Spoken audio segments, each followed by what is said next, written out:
So, you're a fan of Psychonauts. Would you like to talk about that? Thanks, Doc. I really would. You see, the 2005 platformer is a bona fide classic. It's the story of a psychic boy named Raz who runs away from the family circus to a summer camp that trains kids like him to become psychonauts, secret agents with special powers. During his training, he dives into the mind of the camp counselors, asylum residents, and even a lumpy fish monster. I've been thinking about why it's so beloved, and there's obvious stuff like the legendary developer behind it, the quasi-Tim Burton art style, and the humor. Freedom! Freedom! Freedom! Yeah, it's a funny game, but I think the answer goes deeper than that.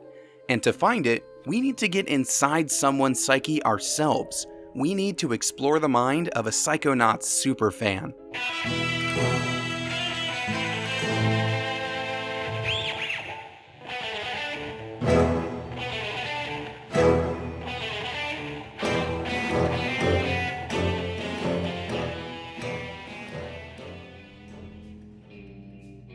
I couldn't possibly condense all the love for Psychonauts into just one video. At the very least, I can't do it by myself. So to help me figure out why it's still such a mind-blowing game today, I recruited perhaps the biggest Psychonauts fan on the internet, Mr. James Willems. It hooked me really quick. The ambiance of the game really kind of pulled me in. I felt like I already kind of knew the world. I think that's because it's just designed to be so approachable and fun and it's a camp experience. I never went to a true summer camp as a kid, but everyone knows it. Replacing a childhood experience with a video game. Check. While the doctor makes his checklist, I've got my own. Because whatever your background is, when you play Psychonauts, I believe there are specific elements that will make it memorable for you too. Why is it so mind-blowing? Well, I think it's all thanks to its combination of ideas, close attention to detail, and clever twists. The 3 C's, if you will. The first C, combination of ideas, requires a very quick history lesson. Psychonauts developer Double Fine was founded by Tim Schafer, a legendary name from a particular breed of games. For about a decade, Schafer worked for LucasArts, where he was an integral part of some of the biggest point-and-click adventures of all time. The Monkey Island series, Day of the Tentacle, Full Throttle, and Grim Fandango are all part of his resume leading up to the founding of Double Fine. I continued to be a fan of just the company in general. So Brutal Legend, I really enjoyed, a lot of the games that they just made afterwards, I've been a big fan of. And thusly, I have to say I'm a fan of Tim Schafer. I'm forced to. With a pedigree like that, it's no wonder that Double Fine's first game, Psychonauts, incorporates elements of point-and-click adventures. They say there are no new ideas under the sun, that all the best examples of modern media are just clever combinations of other things. Psychonauts fits that description. It's part platformer, part adventure game. You're not clicking around the screen to find the key items you need in the background, but you are producing various tools to progress. For instance, you need to place the button you get from Sasha 9 on a set of threads in the GPC to open the passage to his secret lab. Psychonauts sprinkles in these point-and-click elements all throughout the adventure. And so I do like that this is kind of that light. The best example is there's a squirrel that has a golden nut, and you're like, how do I get it? And oh right, you use invisibility. That's about as much as my caveman brain can figure out, but it's the perfect amount for me to really feel satisfied playing it, and I love that it's there. Let's use what's probably the game's most famous level as another example. The Milkman Conspiracy is set in the mind of asylum security guard Boyd Cooper, a man positively obsessed with government surveillance conspiracy theories. As you explore the neighborhood in his mind, you'll come across a few zones monitored by secret agents, and you can't get close without a matching disguise. You need a stop sign to pose as the road crew, a flower to pose as a widow, the list goes on. If you're trying to collect everything in the level, you'll need to utilize a chain of disguises that involves watering cans, hedge trimmers, and rolling pins. This is exactly the kind of puzzle solving you'd see in those LucasArts adventure games. Present the right tool for the situation, and you're in. Often these solutions require combinations of items. My favorite puzzle solution is actually found in the overworld. At the asylum, you need to disguise yourself as Dr. Lobato to trick the orderly into letting you use the elevator. Luckily, he unwittingly gives you a checklist for pulling this off. He's got a stone-cold face a man doesn't easily forget. He wears a beastly smock, covered in thick straps like an electric chair. And in the place where his hand should be, there's nothing but a gleaming metal claw. Once you've completed the levels for Gloria, Fred, and Edgar, you'll get a trophy, a straitjacket, and a Lobato painting, respectively. Wear all three at once, and the orderly will mistake you for Lobato himself, letting you ride the elevator to the upper levels. What a ridiculous idea. You can't just change your hair and put on glasses and expect people to think you're a different character. Furthermore, Psychonauts combines its thematic ideas for a killer climax. Coach Oleander's heel turn eventually leads to his and Raz's brains being dropped into the same tank. This causes their dual psyches to be fused together for the final level, the Meat Circus, so named because it takes Oleander's childhood at his father's butcher shop and combines it with Raz's memories of the circus. It culminates in a big battle against both of their fathers, who eventually fuse together into a double-headed meat man / trapeze artist. It's a wonderfully creative idea, even if a lot of the fanbase views it as their least favorite level. I've played through the game in its entirety probably like 8 or 9 times. But there have been several other times where I've played through up to Meat Circus and then been like, all right, like, okay, we're good. Double Fine quite literally combined ideas and set pieces together to make the Meat Circus level. But its premise also illustrates our second C, close attention to detail. Simply put, when the game's main loop involves leaping into the minds of other characters, a careful, considerate developer would ask, what happens when those minds overlap? The Meat Circus is the answer. Going deeper than that, you can spot clever details scattered all throughout the game. Gloria's theater level exemplifies this in a beautiful way. Gloria von Guten suffers from severe mood swings, and your goal is to balance those out. Do that and you'll get her trophy, part of the Dr. Lobato disguise I mentioned earlier. Gloria is an actress, so her level is, appropriately, a theater. The star of this theater is Bonita Soleil, a being of light that represents Gloria's healthy, happy side. Railing against her is Jasper, a nasty theater critic who has nothing but cruel words for Bonita and her plays. As you cycle through the various set designs, you'll get a glimpse into Gloria's past. Her mother was an actress too, but her boyfriend convinced her to send Gloria off to boarding school so she could focus on her career over being a mom. The abandoned Gloria went through hell at that boarding school, being taught theater arts by a very strict headmistress. Each of the stage plays represents a moment in Gloria's life: the boarding school, the letters she always hoped she'd receive from her mom, the hot air balloon she wished would rescue her from that awful place. And on top of all that, there's a phantom in the theater causing trouble. Reach the rafters and you can chase down the phantom, revealing its true identity: Jasper the critic. Predictable maybe, but it means something more. We're in Gloria's mind here. We're seeing the world the way she sees it. So she's aware of Bonita, a representation of her true talent. But there's a self-defeating critic / phantom that fights back against the goodness inside her.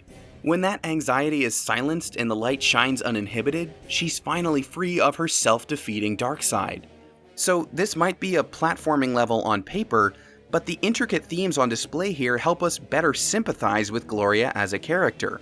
The whole theming of you going into someone's mind, their level is a representation of the mental issues that they're dealing with, and then you like defeat the level by resolving those issues for them, which then allow you to proceed in the outside of the brain world. And I was just like, that was just so clever to me and so fun. I love it for being a great game, but the reason I think I come back to it more than other games is because it's so substantive, and I think that you could play it and then by the end of it you can be like, I have a better understanding of like empathy. Attention to detail goes beyond the plot of each level. We've talked about how the game takes cues from point-and-click adventures, so let's revisit that. You see, one of the most charming things about those LucasArts games in particular is that while every puzzle might have a singular solution, there's humor in getting it wrong. The designers had to consider what happens if you try any method in any situation, whether it's helpful or not. there's a joke to be made in something as simple as the wrong dialogue option. Look behind you! A three-headed monkey! Ha! We're not going to fall for that old trick again.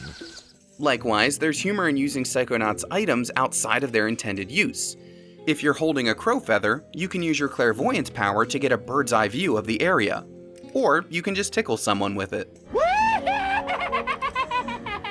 Clairvoyance is one of the strongest examples of this attention to detail. It lets you peer into the minds of other characters to see how they view Raz. So if we were to use that power on James... Raz, I think, is the perfect combination of, like, excited, heroic, kind of, like, cynical, like, I don't know, he's just such a fun character that I really dig how enthusiastic he is about helping and being heroic. Meanwhile, Raz's girlfriend Lily sees him as a valiant knight. The protective Mia sees him as a little baby, and legendary psychonaut Ford Cruller sees him as an up-and-coming agent. Ford also serves as a companion to Raz throughout the adventure. Using a piece of bacon, Raz can summon Ford's consciousness and ask for advice. But here's the thing, Ford can also be found all around the camp in various disguises. So what happens when you summon him while standing right behind him? Hey, how can you be over there and in my ear at the same time? Shh! You blow my cover. That part of my mind is running an undercover operation, while another part of my mind is projecting itself into your head here.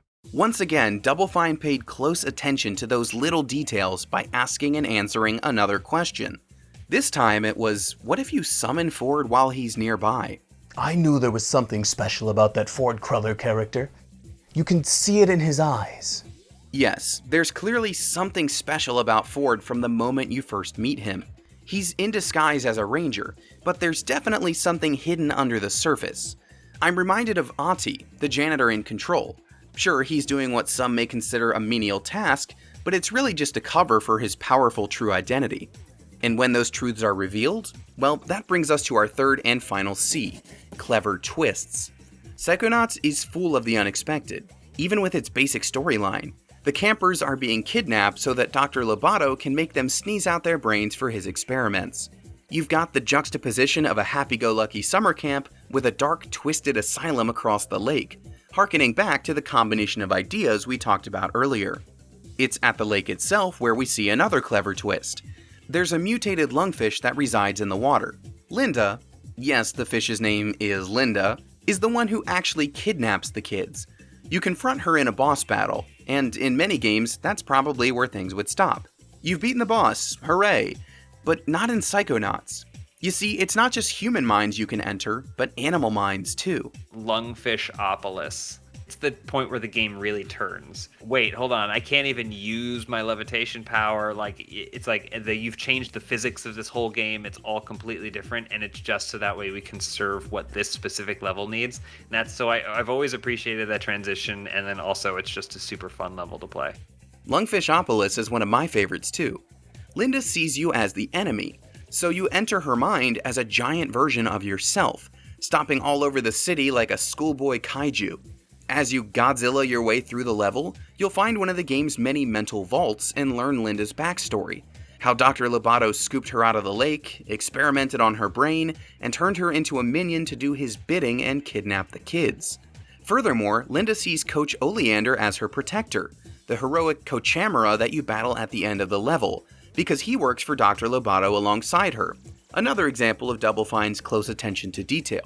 Backstories and twists like this are found in every level via mental vaults, which you can punch open to learn more about the characters. For example, despite his love for all things military, Coach Oleander never actually got the chance to serve due to his short stature. Sasha 9 witnessed his mother's death when he was just a baby, illustrating how he's been suppressing bad memories his entire life. Meanwhile, Mia worked at an orphanage that tragically burned down, snuffing out many young lives. That's probably the darkest turn Psychonauts takes with these backstories. Her level is like fun and dancing, and her persona is fun and dancing, but like if you actually uncover some of her deeper memories, you see what she's dealt with, and she's dealt with like a lot of like serious trauma. She presents herself in some way. It doesn't mean that it isn't genuine, but that also doesn't mean that she is without, mental stress or mental anguish. Or it doesn't mean that she isn't carrying these things with her. And I think it also just adds layers to her character. Mia's level is a giant party. She's covering up that awful memory with perpetual cheerfulness. Learning this about her is a twist in itself, but you can go a layer deeper in her level if you find a certain room. You can actually find the spot in her mind where the nightmares of the dead orphans still linger. Darling, what are you doing down here? The party is upstairs. Combination of ideas, close attention to detail, and clever twists. 3 ways I believe Double Fine created a mind-blowing game with Psychonauts. But don't just take my word for it, ask James. They didn't just make Arrow the Acrobat. Start at the left side of the level, make it to the right side of the level. He's in a circus, he's a bat, it's a pun. It's what does his journey from the left side of the circus to the right side of the circus represent, and how can we get themes, and how can we be funny, and how can we be entertaining, and how can we create a visual style that is maybe all its own. For all these reasons combined, I'm confident in saying there's no other game quite like Psychonauts. Well, there wasn't. A full 10 years after the original game, Psychonauts 2 was finally revealed to be in development. We also got the VR game Psychonauts and the Rhombus of Ruin as a bridge between the two. I'm truly excited, and I hope that this will cause more people to find the original. Well, I've completed my analysis, and I've reached 2 conclusions. 1, James seems like a pretty cool dude, and I'm glad he finally gets to play a sequel to his favorite game of all time. 2, I think I just might play it myself. You should definitely do that, Doc. And I'd say the same to all of you watching this video. If you've never played Psychonauts, you're missing out on a truly mind-blowing experience. If you have, maybe it's time to return to summer camp. And this time, stop to think about just how much love and care Double Fine put into Raz's adventure.